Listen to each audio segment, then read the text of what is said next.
പെരുവന അമ്പലത്തിൽ നിന്ന് അങ്ങനെ നമ്മൾ പാലിയം കൊട്ടാരം കാണാനെത്തി. ഇത് ചേന്നമംഗലമാണ് സ്ഥലം. രാവിലെ 10 മുതൽ 5 വരെയാണ് വിസിറ്റിംഗ് ടൈം. തിങ്കളാഴ്ച അവധിയാണ് കേട്ടോ. പാലിയം കൊട്ടാരവും അതിനടുത്ത് തന്നെ നാലുകെട്ടും ഉണ്ട്. നമ്മുടെ ഭാവഗായകൻ പി ജയചന്ദ്രൻ പാലിയം കുടുംബാംഗമാണ്. പാലിയം ട്രസ്റ്റിനാണ് ഇതിൻ്റെ ഓണർഷിപ്പ്. കേരള ഗവൺമെൻറ്റും പാലിയം ട്രസ്റ്റുമായുള്ള കോൺട്രാക്റ്റിൻ്റെ ബേസിലാണിത്. അങ്ങനെ ഞങ്ങൾ ടിക്കറ്റൊക്കെ എടുത്ത് അകത്ത് കയറി. ആദ്യം തന്നെ നമുക്ക് പാലിയം കൊട്ടാരത്തിൻ്റെ ഹിസ്റ്ററി വീഡിയോ അവർ പ്ലേ ചെയ്ത് കാണിച്ചു തരും. എന്നിട്ട് അകത്ത് ഓരോ കാഴ്ചകളും നമുക്ക് നടന്നു കാണാം. അകത്തേക്ക് ഫോട്ടോസ് ആൻഡ് വീഡിയോസ് അലൗഡ് അല്ല കേട്ടോ.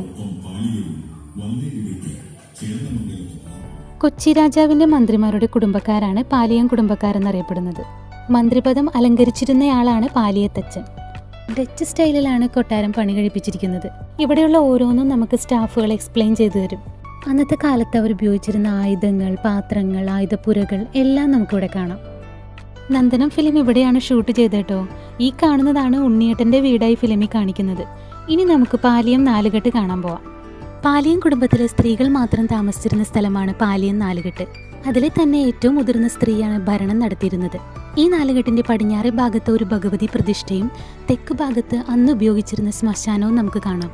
ഇവിടെയും അകത്തേക്ക് ഫോൺ അലൗഡ് അല്ലാത്തതുകൊണ്ട് വീഡിയോസൊക്കെ കുറവാണ് കേട്ടോ. അപ്പോൾ ഇനി അടുത്ത വീഡിയോ ആയിട്ട് കാണാം. Bye friends.